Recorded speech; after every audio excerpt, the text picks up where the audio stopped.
दोस्तों, इस वीडियो के माध्यम से आप जानेंगे कि आलस्य क्या है, यह क्यों पैदा होता है, इसे कैसे खत्म किया जा सकता है। तो आइए इसे समझते हैं एक कहानी के माध्यम से। यह बात बहुत पुरानी है। एक आलसी व्यक्ति एक बौद्ध भिक्षु से कहता है, गुरुदेव, मेरे अंदर बहुत ज़्यादा आलस्य है, जिसकी वजह से मैं जो अपने जीवन में करना चाहता हूँ वो नहीं कर पाता हूँ। कृपया आप मुझे कोई ऐसा रास्ता बताएं जिससे मुझे आलस्य से मुक्ति मिल सके। फिर बौद्ध भिक्षु उस व्यक्ति से पूछते हैं, क्या तुम्हें पक्का विश्वास है कि तुम्हें आलस्यपन है? वह व्यक्ति कहता है, जी गुरुदेव, केवल मैं ही नहीं, पूरे गांव के लोग यही कहते हैं, मैं आलसी हूँ।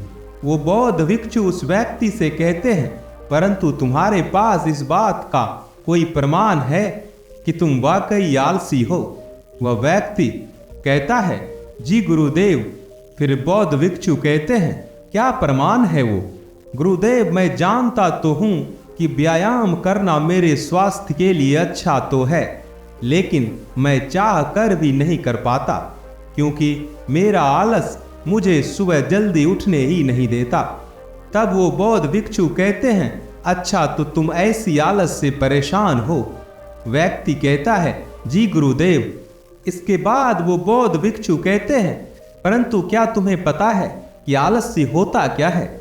वह व्यक्ति कहता है, मैं यह तो नहीं जानता कि आलस्य का अर्थ क्या है, परंतु यह जो भी है बहुत ही बुरा है। फिर वो बौद्ध भिक्षु कहते हैं, सबसे पहले तुम्हें यह समझने की जरूरत है कि आलस्य है क्या।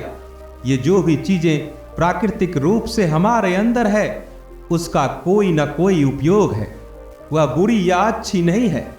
आलस्य एक भाव है, एक विचार है, जिसे जीवन में जाने अनजाने में हम खुद ही पैदा करते हैं। वो व्यक्ति पूछता है, परंतु यह कैसे गुरुदेव?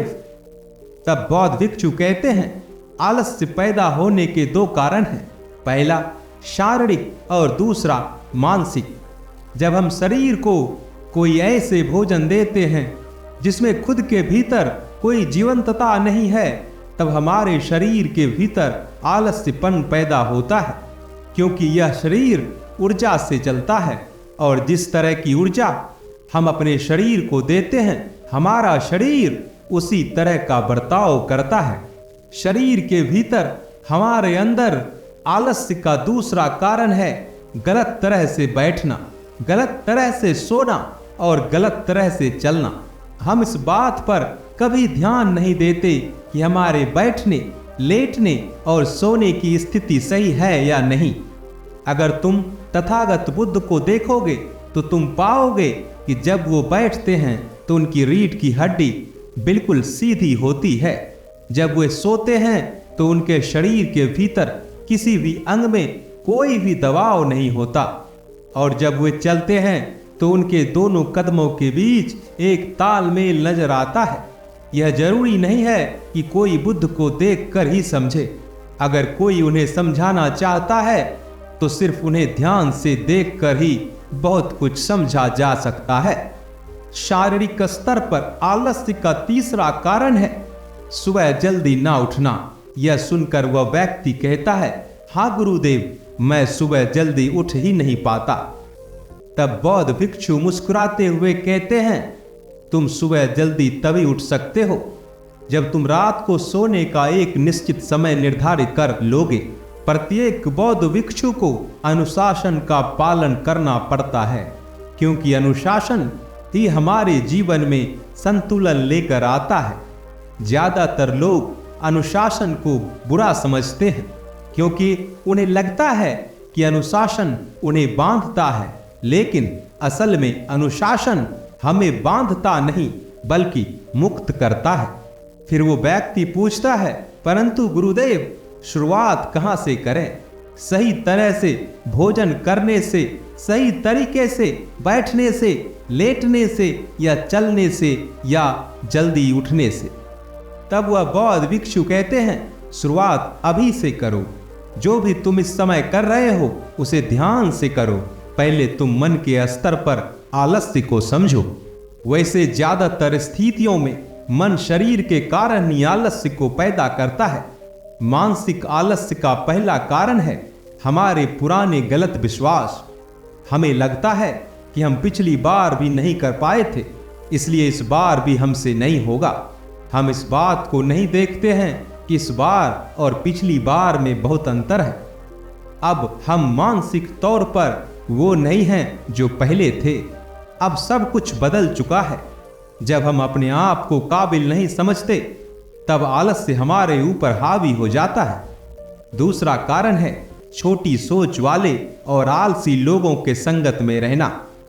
कभी कभी ऐसा होता है कि आलस्य हमारे अंदर नहीं होता, परंतु दूसरे लोगों की संगत से आलस्य हमारे अंदर आ जाता है। वह व्यक्ति कहता है कि जी गुरुदेव, आपकी कही बात एकदम सत्य है। यह बात तो मैंने भी अनुभव किया है। फिर वे बौद्ध भिक्षु कहते हैं, तीसरा कारण है मन का स्पष्ट ना होना। मान लो कि तुम एक वन में खो गए हो और शाम होने वाली है। तुम्हें यह नहीं पता कि तुम्हारा घर किस दिशा में है, तो क्या ऐसी स्थिति में तुम आलसी बनकर लेट जाओगे या फिर अपने घर की तलाश में निकल पड़ोगे? तब वह व्यक्ति कहता है, गुरुदेव, मैं अपने घर की तलाश में निकल पड़ूंगा। उसके बाद वो बौद्ध भिक्षु कहते हैं कि अगर खूब प्रयास करने के बाद भी तुम्हें तुम्हारे घर का रास्ता नहीं मिला तो तुम क्या करोगे? वह व्यक्ति कहता है, मैं फिर भी तलाश में लगा रहूंगा, क्योंकि मेरे पास इसके अलावा कोई विकल्प ही नहीं होगा। फिर वो बौद्ध भिक्षु कहते हैं, मनुष्य को आलस तभी पकड़ता है जब उसके पास कोई विकल्प होते हैं। अगर किसी के पास सिर्फ एक ही विकल्प है तो उसका मन पूरी तरह से स्पष्ट होगा। अगर तुम अभी व्यायाम नहीं कर पा रहे हो तो उसका कारण तुम्हारे नजर का स्पष्ट नहीं होना है। तुम अभी भविष्य में होने वाले रोगों को देख पा रहे हो। तुम अभी उन रोगों से होने वाली पीड़ा को महसूस कर पा रहे हो। वो बौद्ध भिक्षु आगे कहते हैं, आलस्य का चौथा मानसिक कारण है किसी काम को करने की कोई वजह ना होना। मान लो तुम किसी रास्ते से कहीं जा रहे हो और बहुत देर तक चलते चलते तुम थक जाते हो। अब तुम्हारा और चलने का मन नहीं कर रहा, तुम्हें आलस्य आ रहा है। तभी तुम वहां देखते हो कि एक शेर तुम्हारे पीछे चला आ रहा है। तो क्या ऐसी परिस्थिति में भी तुम अपने आलस्य को लेकर वहां रुकोगे या नहीं?